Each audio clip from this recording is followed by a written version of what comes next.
देखिए question number 4 discuss करते हैं। क्वेश्चन नंबर 4 क्या है?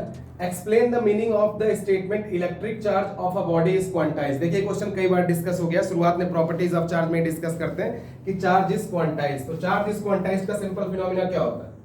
सिंपल फिनोमेना क्या होता है? सिंपल फिनोमेना क्या है? Total charge of an electron, तो ऐसे लिखो, total charge on a body, total charge on a body is an integral multiple of total charge on a body is an integral multiple of charge of an electron, charge of an electron। क्या कहने का मतलब है? क्या लिखा मैंने? Total charge on a body is an integral multiple of charge of an electron. क्या कहने का मतलब है? That is Q is equal to, जो हम लोग लिखते हैं वो Q is equal to plus minus n e, Q is equal to plus minus n e. इसके कहने का मतलब ये है कि n can not be in fraction, n can not be in fraction, n कभी भी फ्रैक्शन में नहीं होगा। किसी बॉडी को हम चार्ज देते हैं, किसी बॉडी को हम चार्ज देते हैं तो हम क्या देते हैं? 1 इलेक्ट्रॉन, 2 इलेक्ट्रॉन, 3 इलेक्ट्रॉन, 4 इलेक्ट्रॉन। कभी भी हम किसी बॉडी को चार्ज 1/2 इलेक्ट्रॉन, 3/2 इलेक्ट्रॉन, 4/3 इलेक्ट्रॉन, मतलब हम फ्रैक्शन में कोई चीज, किसी भी बॉडी को कोई चार्ज नहीं देते हैं। फ्रैक्शन में कोई चीज नहीं देंगे। जो n की वैल्यू होगी, n की वैल्यू ऑलवेज, जो n की वैल्यू होगी वो 1 2 3 हरदम इंटीजर में होगी। n की वैल्यू हरदम क्या होगी? इंटीजर में, कभी भी फ्रैक्शन में नहीं होगी। This is the simple phenomena of quantization of charge. एक क्वेश्चन आता है, क्या Q कभी इंटीजर में हो सकता है? सॉरी, Q कभी फ्रैक्शन में हो सकता है? बिल्कुल हो सकता है, क्योंकि चार्ज की सबसे स्मॉलेस्ट यूनिट क्या होती है? इलेक्ट्रॉन, और उसकी वैल्यू क्या होती है? 1.6 into 10 to the power minus 19 coulomb.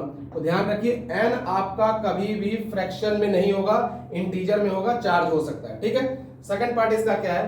Why can one ignore quantization of electric charge when dealing with microscopic, that is large scale charges? जब लार्ज स्केल चार्जेस को डील करते हैं तो हम क्वांटाइजेशन ऑफ चार्ज को नेग्लेक्ट कर देते हैं।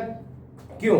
देखो, सबसे पहले हम लोग बात करें, अगर हम लोग कूलम्ब्स लॉ से देखते हैं तो हम लोग पढ़े हैं कि ये जो कूलम्ब्स लॉ एप्लीकेबल होता है छोटे छोटे चार्जेस पे होता है, पॉइंट चार्जेस पे होता है। जब बड़े चार्जेस की बात करेंगे, आप हरदम देखिए चार्ज की यूनिट माइक्रो कूलम में, पिको कूलम में ऐसा होता है, ठीक, क्योंकि कूलम एक बड़ी यूनिट हो जाती है।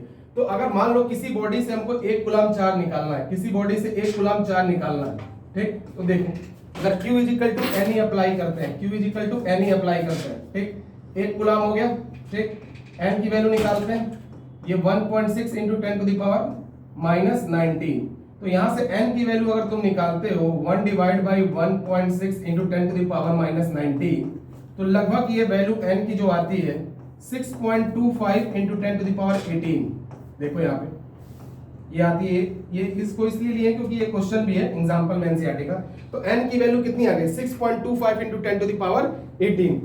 अच्छा एक बात बताओ, ये 6.25 into 10 to the power 18 किस में होगा? 6.25 को बस देखो तो ये किस में है? इंटीजर की फ्रैक्शन में, ये फ्रैक्शन में है, लेकिन फ्रैक्शन में है, लेकिन ध्यान दो 10 to the power 18 जब करोगे तो इसको ऑलरेडी किस में लेके चला जाएगा? इंटीजर में। तो इसीलिए जब लार्ज वैल्यू को हम डील करते हैं 1 कूलम, 2 कूलम, 3 कूलम में, तो हम बोलते हैं कि इसको हम इग्नोर कर सकते हैं। सिंपल फिनोमेना यही है। तो दोनों क्वेश्चन आपको समझ में आया कि क्वांटाइजेशन ऑफ चार्ज मतलब Q is equal to plus minus any, n कभी भी आपका फ्रैक्शन में नहीं होगा, हरदम इंटीजर में होगा, ठीक। और दूसरा क्या, जब बड़े चार्जेस को डील करेंगे 1 कूलम, 2 कूलम, 3 कूलम, तब हम नेग्लेक्ट कर सकते हैं क्योंकि ये वाली वैल्यू हरदम इसको इंटीजर में लेके चली जाएगी, फ्रैक्शन में नहीं छोड़ेगी। सॉर्टेड है। चलिए नेक्स्ट क्वेश्चन डिस्कस करते हैं।